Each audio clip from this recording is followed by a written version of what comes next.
Hello, everyone, and welcome to this episode of From Page to Stage. I'm your host, Wendy Corner, and this podcast is for you if you're an entrepreneur. Yes, page and stage come together in entrepreneurship. You may be thinking, really? What's this about then? Well, page, okay. Have you got a contributory book out? Maybe you've got a solo book out. Maybe you've got a regular blog. If you're an entrepreneur, you've got socials out, haven't you? And what's that if it's not published work? Tick that box. What about the stage thing? A lot of people come to me and go, oh, I can't possibly do public speaking. No, that's just not me at all. I mean, can you have a one-on-one conversation with someone? Yes. Then you can do a podcast, just like we're doing now. So if that's you, come talk to me. Let's get your wisdom out to the world as well. Okay, now, I have been trying to track this lady down for a while. We've had various reasons that we've missed, but we're managing it. Yay. I would love to introduce you to this gorgeous lady, Melody Vachal. No, I still have it wrong. Vachal. Vachal. There you go. Vachal. Thank you. Yes. Clearing your throat. It's a wonderful name from Eastern Europe. So, Melody, I know about this much about you. Can you give us a bit more information about who you are and how did you get to where you are today? Absolutely, Wendy. My pleasure. Well, I have worn a lot of hats in my career. I started as a speech-language pathologist, and I did that. I know, right? Wendy and I share that commonality. And I started out working in early childhood special education, and I did that for about 35 years, actually. And currently, I am a business owner. I own a home care company. I own a speaking business, and I'm an author. Also, importantly, not to forget, I'm a mother and I'm a grandmother. And so those are just some of the hats I wear. Oh, wow. Lots of hats. Lots of hats. And it's juggling them all, isn't it? Are you doing any speechy work still? No, I don't do any practice. I don't practice speech pathology at all anymore. Okay. Yeah. Likewise. Yeah. Can you understand, audience, how when I discovered that Melody was also speechy by training, you get, oh, we have got to talk. Yeah, there's some sort of connection for all of us, regardless of where we come from. If we are speechies, we know we speak the same language. Pretty much. Oh, did you do that in your training? Oh, you did this. And anyway, excuse me, audience. We're just having a little moment here. A little chit chat. Okay. So I'm going to take you back in time, Melody. What prompted you to start writing? I mean, when did you realize that this writing thing was for you? Because I know we all start writing around the same age mechanically. Right. But take me back in history. When did you get the idea that I can do this? Yay. Well, it's funny because I wanted, I wrote poetry and things like that as a youngster and that type of writing, but I didn't do a lot of creative writing. But I wanted to write a book for about the past 10 years. As a caregiver, I wanted to share my story. And it took me until, I don't know, probably last year before I finally just said, okay, this is it. Now is the time. So last summer when I sat down to pen my book. Right. Cool. And this is your first published work? It is, yes. Other than a poem when I was in when I was 9 or 10 years old. That's important. That one was published, was it? Oh, cool. It was. Oh, in a children's magazine.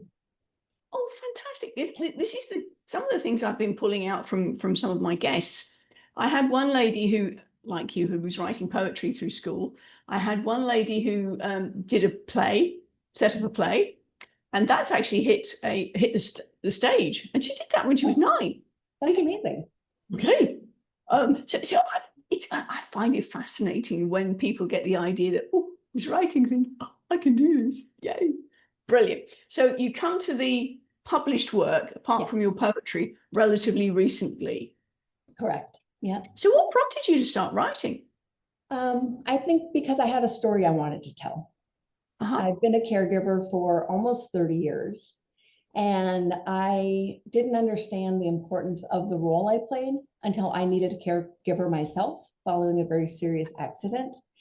And when that happened, a lot of things shifted in my life. I knew that I wanted caregivers to know their value, because I didn't really understand that until I was on the receiving end of care. And Yes. that's really what prompted me to push forward and finally take the book and get it moving and get it done. Yes. Yeah. Well, that's the thing, isn't it? But when we're in the position of we're perfectly able-bodied, we don't need any care, those who are in the caring role can sometimes be a little looked down on, a little demeaned. Is that all you can do? Looking after someone? Really? Mm-hmm. Well, oh golly, it's so important. Yes, it is. It is. And I've been a caregiver to like I said, I have a son who's disabled who will be 30 in January. And so, yeah, it's been a part of my life for a very long time. Also cared for my father. So I was that proverbial sandwich, right? Yeah. Not very neat and tidy, a very messy sandwich, but we keep on going as things drop off in our laps. But the space of caregiving for me was such a beautiful journey, but it's also so challenging. And so many things I learned, like I said, on the receiving end, when I was the one needing care, it was this whole new shift of, oh, I should have taken better care of myself. I should have prioritized myself. I should have believed or understood that I was worthy of care, just like the people I cared for. But it took me a really long time. I mean, I guess a slow learner. But the point is, now the book is out there. It's supporting caregivers, and it's giving them a chance to do better than I did. So hopefully that my experiences can help other people make their role a little easier. Yes. So the book is aimed at caregivers. Yes. Okay. Is this something that people who are in the role of, I know sometimes caregivers are paid. It's not necessarily within the family. Right. Is it something that those who are holding the purse strings would be good for them to read as well? I think, honestly, of course, we're all a little biased about our work, but I think that this book has something for everyone. Whether you're currently a caregiver, whether you will be a caregiver, whether you're just experiencing caring for yourself, or you're a parent, or you're a worker. There's chapters in there about advocacy, about self-care, about the implications on your health, about how you develop a care team. There's just a lot of practical information that I think is helpful, whether you are a family caregiver, whether you are a caregiver by profession, or whether you are someone who works with those people. Yes. A very wide remit, because you say the vast majority of us don't think about care as such until we're in a situation where, hello, have I got your attention? Exactly. And you're put in that position. Yeah. Thank you. Are you all fitting well now after your accident? I'm always going to have some implications. I have a traumatic brain injury, so that's something that I will live with. But yes, have made great strides, and am doing well. So thank you for asking. Good job. The brain is a wonderful machine, isn't it, in terms of rewiring? Yeah, it is. Yes. Beautiful. Yeah. I won't touch on that. That's just a speechy thing, just between you and me. We can talk about that exactly. offline. Sorry, audience, I don't want to hog this conversation completely, because these are questions that I'm sure that you would want to know. So you started this particular book writing process about a year ago, did you say? Yes, I started last June. So June 24, you started. 2024, and I published in February of 2025. Whoa, that was quick. Well done. Well, I was up here for a long time, and that helped. Yes. Well, that's the thing. I mean, people have said to me, how long did it take you to write your book? A lifetime. Exactly. Yeah, that's not helping me. I mean, I know you actually want to know about the mechanics of it. Correct. That's a different matter. Yes. Yeah. Okay. So tell us about your speaking journey then. Okay. Where does that come in? Well, I did speaking at times, did more training type speaking when I was in the employment of the school district. I did trainings for staff and staff development, things like that. But after my accident, I decided in 2019 that I would start a speaking business. So I just started speaking in 2019, and then, 2020, and we all know what happened then. And so everything kind of ground to a halt. And so it was on hold for a couple of years, and now have started picking it up again, probably within the last year, pretty seriously. Okay. So I mean, coincided. is it only in-person gigs that you do, or No, do I you do do virtual both, as well? virtual and in person. Right, cool. Yeah. And who do you like to talk to? That's been interesting. I've spoken to a lot of different groups, but I mean, obviously caregivers are the heart and soul, but that can be, again, like I said, it's not necessarily a family caregiver, although it can be. It may be nursing staff, it may be therapists, it may be social workers or school providers. It can be really broad. I've spoken at military mental health conferences. I have a big keynote coming up in a few weeks here right in my hometown, and I'll be speaking for aging services professionals on aging with intention. So there's a lot of, yes, right? I'm really excited about that one.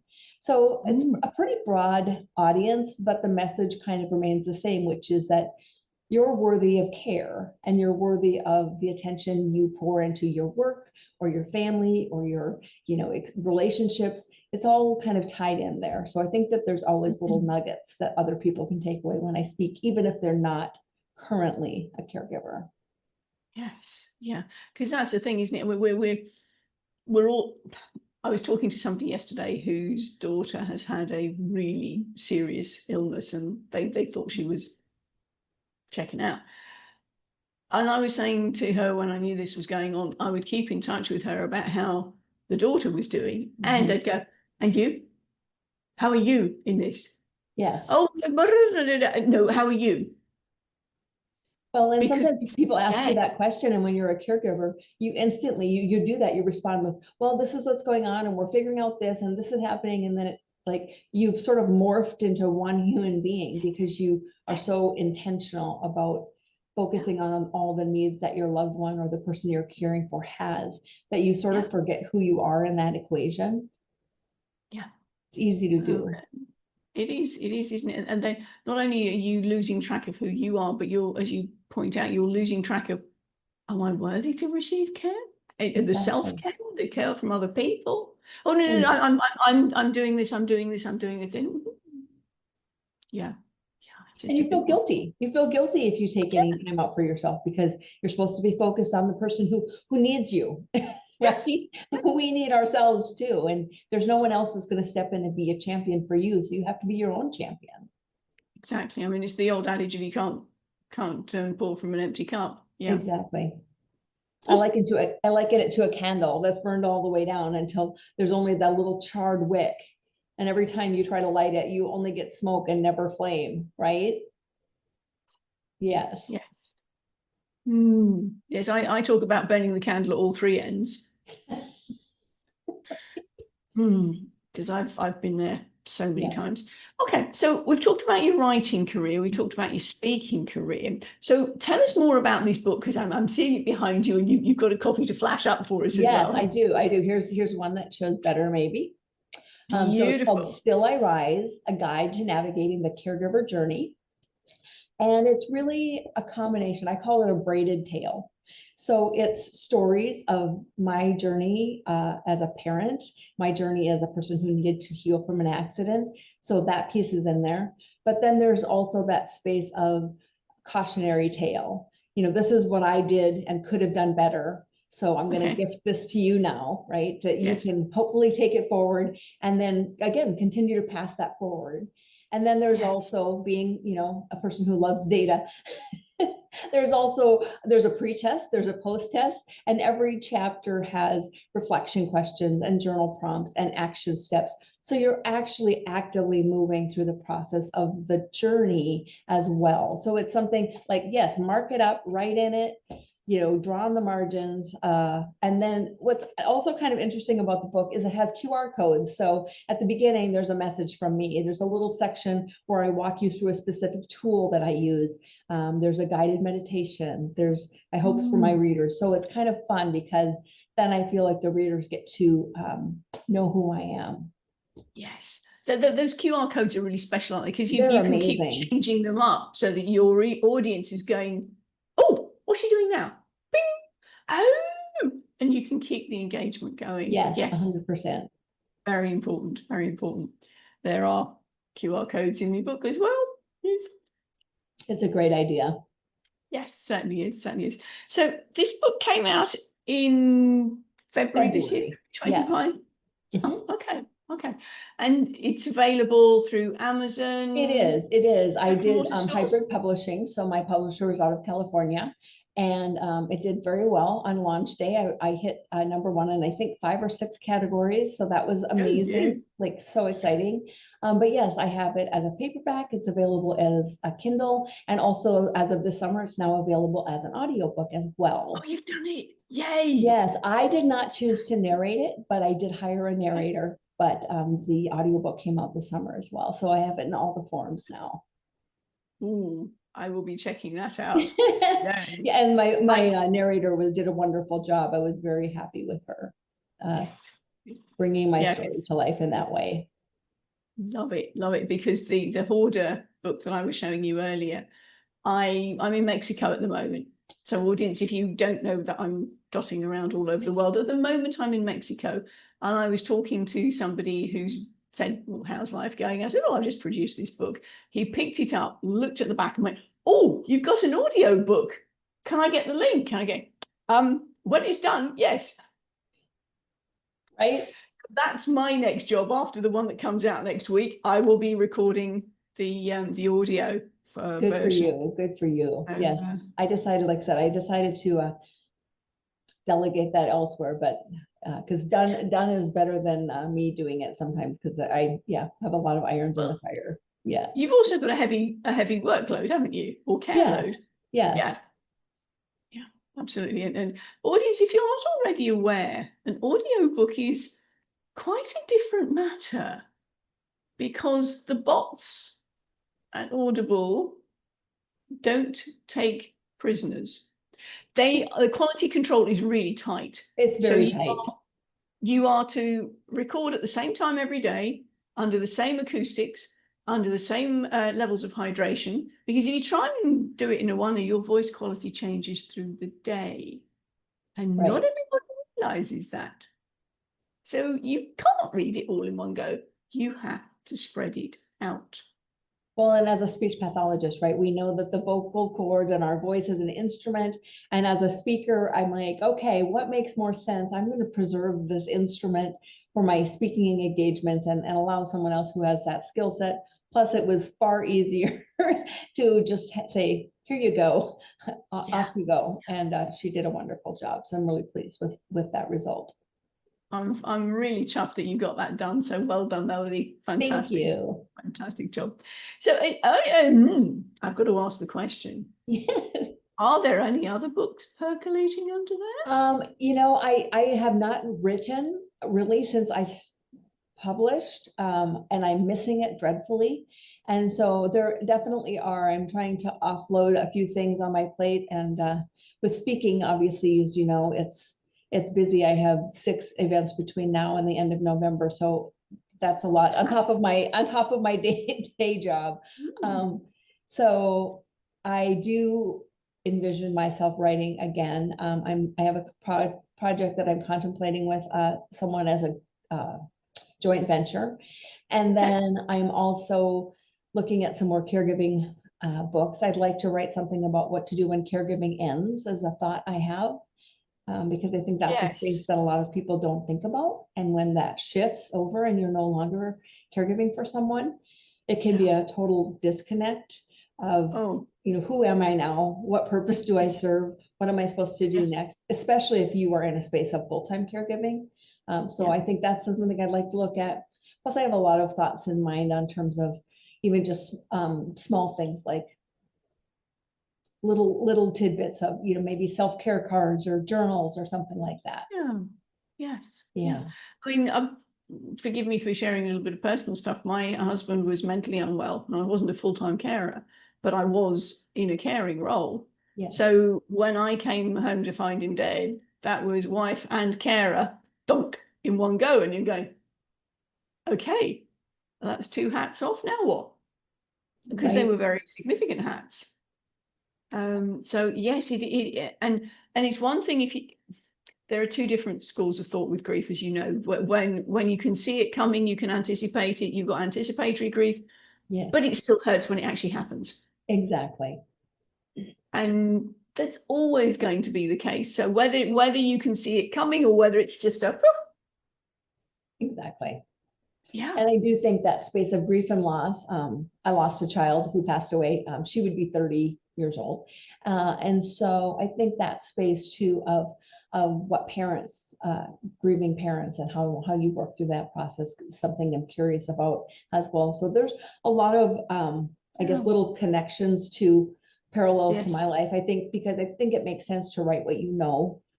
Unless you're writing, a book that's, just a made up journey in your head, that's fine. But if you're trying to actually share your experience, you want to have the content come from here and not just a bunch of research, in my opinion. Some people go great and they'll just do the research, and I'm sure they write wonderful books. But for me personally, I want to know that the things I write are things that I have lived through or have affected me or have been a part of my life. And so that's kind of how I choose to do my writing. There's the connection there. And I don't think that is not lost on the audience. Right. Because if you're writing a technical book and you want to do lots and lots of citations and things, that's a technical book. Yes. And in this day and age, we love lived experience. Because I know a number of people who have consulted psychologists, have gone and gone, how's your mental health? Have you had good mental health all the way through your life? Because if you have, I'm out of here. I want somebody who can understand from an internal perspective what it's like. Yeah, no, I agree. Yeah, that's lived experience is so powerful, so powerful. It really is. And I think we need to validate our experience too, right? To say, like, this happened and this was real and this is how it affected me and how it might be affecting you. And then here's some, maybe just some encouragement. Yes. Because I mean, when we're in the thick of it, it just feels like it's me alone and on my own. And right. Absolutely. And some of those things are very isolating, right? Caregiving is very isolating. Mental health issues can be very isolating. Both are true. Yeah. Absolutely. Absolutely. Oh, so on the same page on this one, Melody. You're talking about, you've got some speaking gigs coming up. You've got this wonderful book out. How do you embody your words when you take them from page to stage? You told me that question was coming. I think the thing for me is realizing, first of all, that the way that I speak is obviously different than the way I write. Conversation and connection is different verbally than it is on the written page. And so I think wanting to make sure that I am authentically me in both spaces and not try to make my speaking seem, like the content of my book and the words I use. But I feel like most of the words that as I read my book, I'm like, oh, now would I say it that way if I spoke it? How would that fit? What would that look like? So I spent time thinking about that because obviously, when you have a book, you have a lot of content that you can repurpose for speaking and all of the other things, social media, all of that. Yeah. So I wanted to make sure that I was on par with what my speaking is. Obviously my speaking is a little less formal than written word, but I tried to make even my storytelling in the book as close to how I would have said it as how I wrote it. Yeah. And so I think having done that, it does help me transfer that space into the stage to say, okay, here's who I am. There's a little more animation and those kinds of things, of course, that you get when you're, visually together and in a space where you're on a stage. But I think being mindful about that process has helped me to really be more organic in and I think that shows to people, like when they hear me speak and then they read my book or they talk to me about, oh, I read your book. And then they talk to me, like my sister, who was one of my beta readers, and my best friend was one of my beta readers also. And they both said, I feel like I can hear you saying these words. So that was exactly what I was coming up to. Yes. Yeah. Well, that's the important thing, isn't it? Audience, if you've got some form of published work, as we talked about earlier on, you've got to talk about it. You've got to let people hear your voice. I Yes. was emceeing for the first book I was in. It was a multi-author book, and we had a launch in Perth because there was 6 of us from the 22 authors actually in Perth. So I volunteered to MC for it. And the feedback I was getting from people as we were having the conversations afterwards, some people had bought the book already. They were going, I'm reading it again because I can now hear your voice in my head as you're reading, because your voice is distinct, isn't it? And when you got that again, there's that deeper connection. Yes. When your audience literally reads your words and can hear your voice because they've heard you speaking. Yes. That's why you've got to speak about it, audience. You've got to let people know the voice that goes with the book. Well, and even with the accent, right? Like if I were reading your work and I didn't, like I would read it in an American accent. Yes. And then I would be, oh, well, quite clearly she's not American. Actually, audience, if you haven't already seen my book, I do put a disclaimer at the front saying I grew up in the UK. Some of the vocabulary will not necessarily be how you would say it. I have a glossary at the end. You can go and check it out. I love it. That's awesome. But, yes. On that note, actually, sort of lost in translation. One of my trips was to Vietnam, and I was in a bar, which I knew they spoke very good English, but I went to the bar and asked for some water. No compute. Absolutely not. So I stopped and I thought about it. Water? Certainly. Okay, we do not have a water, but we do have a water.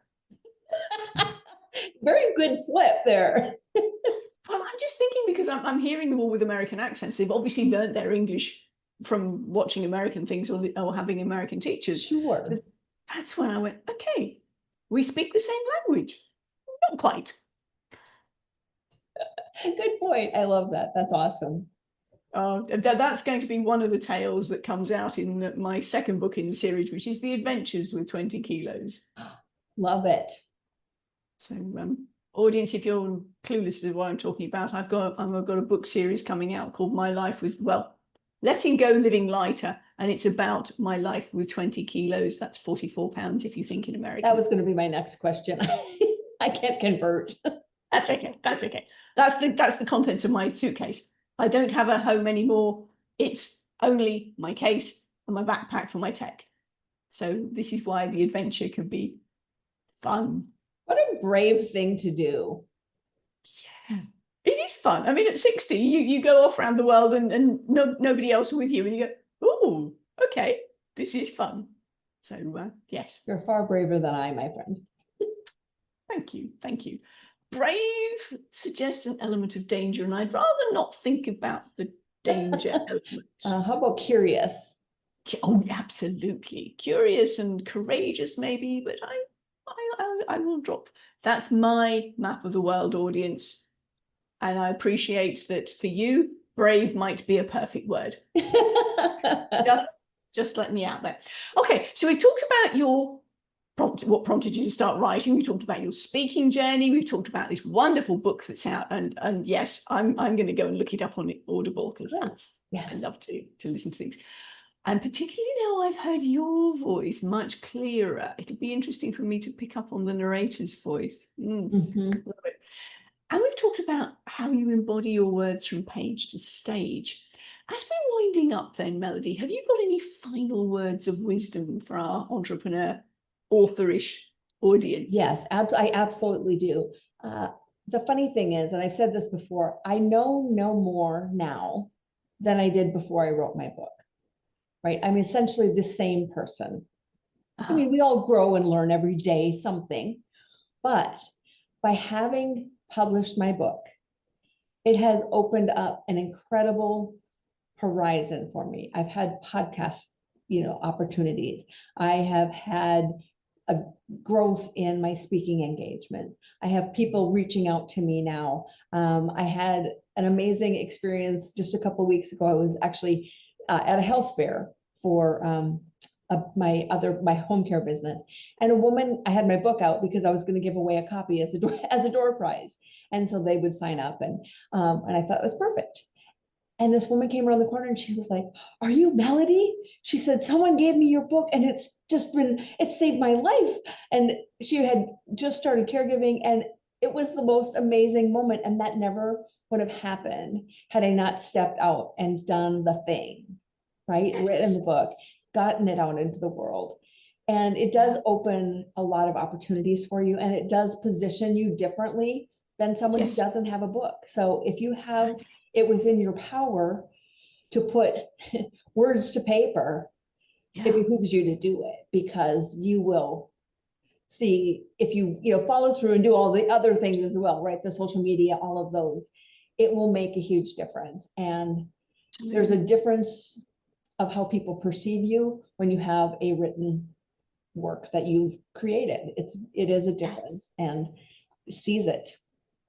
Oh, absolutely. Don't let the fear of getting it out there stop you. Exactly. And Somebody even if it takes you a long time, just keep writing.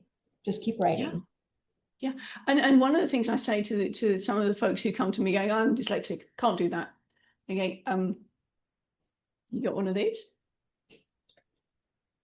Talk to it." Yes. You can dictate.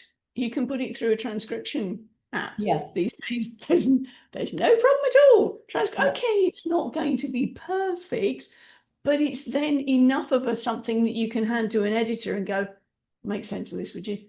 Exactly. Well, and the other piece with that is, I tried that for one chapter, and I was like, that's what I thought I was going to do, because I'm obviously very comfortable talking. My mother used to try to give me a quarter to tell me to stop, and I never made any money. So I love that. Right. But I think I tried talking into it and it just didn't feel right for me. So then I did switch back to writing, but I had intended that I was mostly going to just talk through the story, but it shifted. So try both. Yes. Don't be afraid to try something different, and you can shift midway. It doesn't matter. Exactly. It's not set in stone. No, you get to decide. It's your journey. How fun is that? How fun is that? But you're right, though, as you're telling the stories, if you speak them out, whether it's through your phone or whether you do it generally for practice, yes, that's when you can refine those stories for when you're on stage. 100%, 100%. And I've been doing that a lot as I'm preparing for my keynote now, just like, okay, I'll record this, 5-minute segment or this story or this, oh, I want to get that ending refined. And then I can see, okay, did that land? How did it sound? Are the words good? Did it flow? Are the things I need to tweak? So it's always good. It's a little uncomfortable at first, but you get used to it. Oh yeah. Because I mean, that's the other thing, audience. Some people say, well, I don't like the sound of my own voice. It doesn't sound like me when I listen back to it. And that's when we speeches go, there's a very good reason for that, because when you're hearing your own voice, you're hearing it through your bones as well as through the air. Whereas you hear a recording and it's only the air. And they go, what? Right. It sounds different to you, but believe me, other people love your voice. Yes. Yeah. There you go, audience. We just snuck in another bit of speech therapy stuff. We can't help ourselves. Button it. Melody, thank you so very much for sharing with our audience your From Page to Stage. My pleasure. Bye from us. Bye-bye.